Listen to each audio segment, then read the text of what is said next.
For those of you who have seen Breakfast at Tiffany's, you already know who Mr. Yunioshi is, and you've probably already voted. You voted the right choice. Way to go. I'm really glad that we have Worst Wars going on because I've had a bone to pick with Bella Swan like most of my life, well, at least when Twilight movie came out, and this was time to air those problems. Hey everybody, welcome back to the semifinals of Worst Wars, and finally, annoying teenage girls get to fight against old school Hollywood racial stereotypes. It's about damn time. Yeah. That's what I'm thinking. Taking too long. On my right, Casey has got Mr. Yunioshi from Breakfast at Tiffany's. And over here to my left, Dave Lacey's defending Bella Swan for some reason. You're weak. You stink.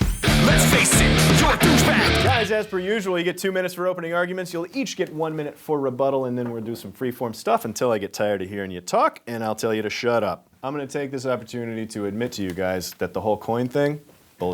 What? There's no coin. No. It's just me. It's whoever sits here deciding at random in the moment. Damn. I don't know what to believe anymore. Yeah, I'm pretty. How much money you got in your pocket? Like a dime. Okay, Casey, you're going first. Nice. 2 minutes, starts right now, go. The worst character ever put on celluloid is Mr. Yunioshi, the stereotypical Japanese character portrayed by the staggeringly white Mickey Rooney in Breakfast at Tiffany's. Now, this guy is the poster child of yellowface and racism in Hollywood. The character was, of course, adapted from the Truman Capote novella, and that character actually had a much more substantial role in that story. In fact, at one point, he sees a carving of Holly Golightly's likeness, and he says, "It was as if he were falling in a dream." Now, does this sound anything like the Mr. Yunioshi in the film? No. In the film, we just get this guy. I mean, look, he's just a stereotype sitting in a bowl of miso soup. I mean, I'm telling you, this guy is terrible. Besides his constant frustration, there's nothing inherently funny about the Yunioshi in the novella. And while I understand that Hollywood producers have to make changes and adaptations, why did they have to go this far with it? I mean, they didn't even bother casting an actual Japanese person to portray this terrible stereotype. So it's just like salt in the wound, man. So anyway, this film, it's an American classic, and it could have called itself timeless, but this one character dates it. This one character drags this otherwise beautiful American film down into the gutter. Now, this is something that my opponent simply can't say about his character and his franchise. Obviously the character is not portrayed accurately, and an Asian American actor is much more likely to portray an Asian character with more authenticity than a white actor, period. I mean, this is just common sense. I'm not trying to be overtly politically correct here. This is just a duh moment. So, I hope you vote for the right person. And this guy is the worst. Dave, you got 2 minutes for your opening argument, and it starts right now. Go. Awesome. Thank you. Well, in the Welcome. last debate, thank you again. In the last debate, I talked about how Bella Swan is a crazy person, but that's just the tip of the iceberg. I truly believe that Bella Swan is the worst movie character of all time. Really, the main reason being is the fact that she took women's lib, chopped off its head, and stuck a stake into its heart. She's a character completely driven by one goal, doing whatever it takes to be with a man. She has no inspirations, no focus other than being with Edward forever. She glorifies abusive relationships and prevents obsession and stalking as love. For example, in the first Twilight movie, she's sleeping, she wakes up, and all of a sudden, Edward is just sitting there in her room. She goes, "What are you doing here?" He goes, "Oh, I've just been basically breaking into your house for the last few months because I like to watch you sleep." Now, usually at this point, it's a serial killer movie, but she just smiles at him. She likes that. She thinks it's great. Later on in the movie, he tells her that he's a killer. He's actually killed people before, and she says, "It doesn't matter." Then he tells her, "I want to kill you." And she replies, "I'm not afraid of you. I'm only afraid of losing you." This is not the kind of message we should be giving to the youth of America, especially not our young females.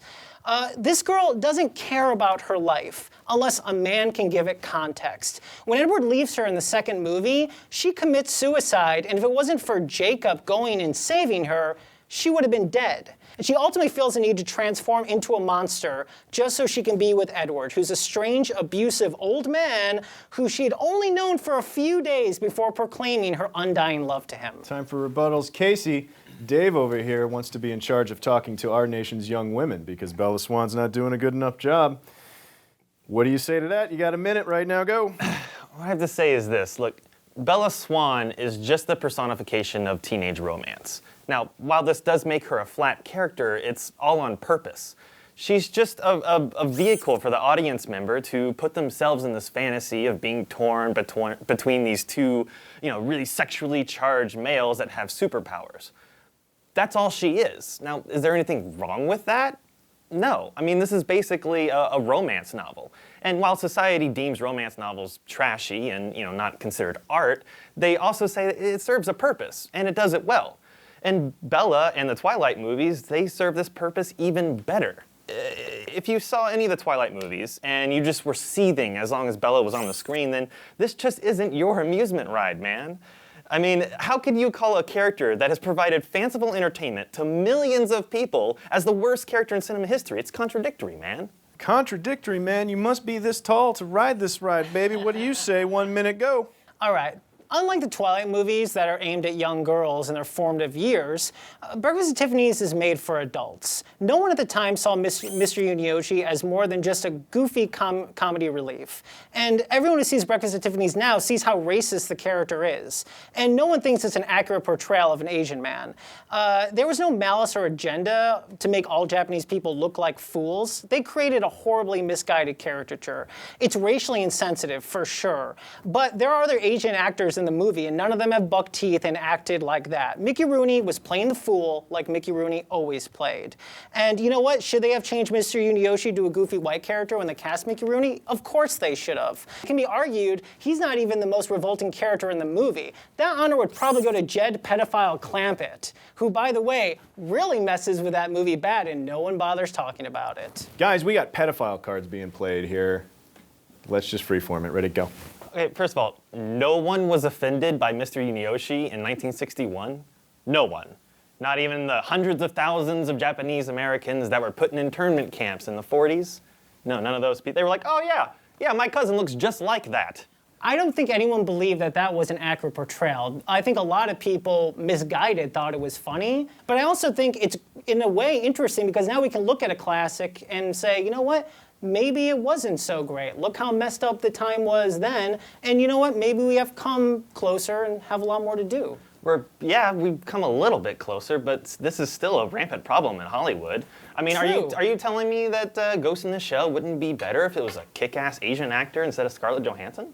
I think Scarlett Johansson's going to do a great job actually in Ghost in the Shell. And also, she's a cyborg, so her race is actually irrelevant.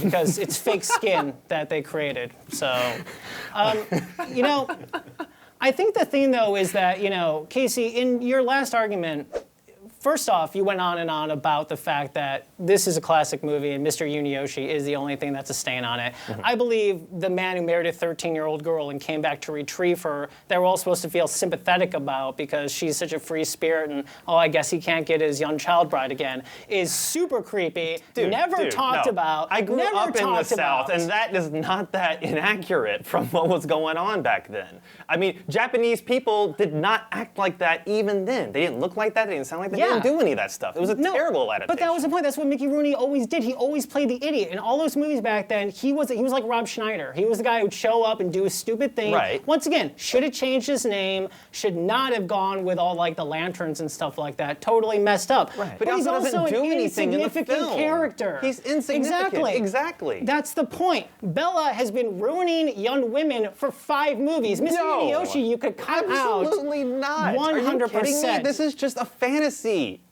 She's the cart that you sit in while you go through a tunnel and a bunch of beautiful young men go, you're so beautiful. Now, if you're not into that, that's totally fine, but let the other people have it, for God's sakes. Bella Swan teaches little girls lessons. Like, you should give up everything. And, for a guy who doesn't want to give up anything for you. I mean, this is... You're saying Bella is the worst part. No, let me clarify. Yeah. You're saying Bella is the worst part about the Twilight series. Yeah, of course. It's her story. The whole thing is her misguided Are you attempt. kidding me? Are you kidding me? The dialogue, the staring, the fake baby, the fake toddler. It's all surrounded around her. It's all about her story, and these are all like aspects It's not of a her story. character. That's what I'm trying to tell you. It's not a story. It's just an opportunity for someone to have a fantasy. It's That's 5 all it movies is. that have grossed $3 billion What happens? combined. What happens Do you know in what it? kind of Nothing happens. It's worldwide just- influence she no. has had It's on emotional. the psyche All right. of young girls? All right. Twilight is emotional masturbation. What? Bold. And with Just wanted to make sure that was loud. Okay. Yep. Yunioshi a bad part of Breakfast at Tiffany's, so is the pedophile, but you know what? He's really bad. Bella has been messing with young girls really ever since 3 years ago. This is a character that really teaches, she's a moral nuke to all women out there for their psychology, emotionally. She's dangerous and has done incalculable damage to young girls throughout the world. If I was a scumbag, I would love Bella Swan. It would give me a free ticket to treat women terribly, and they'll probably like me more because of it, because that's what Twilight teaches young girls. Teaches them right now, not 50 years ago. Bella is beloved. She's on posters. People love her. No one's wearing a t-shirt that says Team Yunioshi. It doesn't happen. All right, everybody. Harsh words. Pedophiles compared to racists. I feel dirty. Yeah, this was rough. All right, guys, get down in the comments down below. You will find one comment that says, like this comment if you think Mr. Yunioshi is the worst, and there's another comment that says, like this comment if you think Bella Swan is the worst. Get down there, vote them up. Make sure to check out our other semifinal matchup in which Mutt Williams faces off against Jar Jar Binks. Get over there and let us know who's the worst character in that matchup as well. Click like, subscribe, come back next week, find out who made it to the finals of Worst Wars. Gong, gong, gong.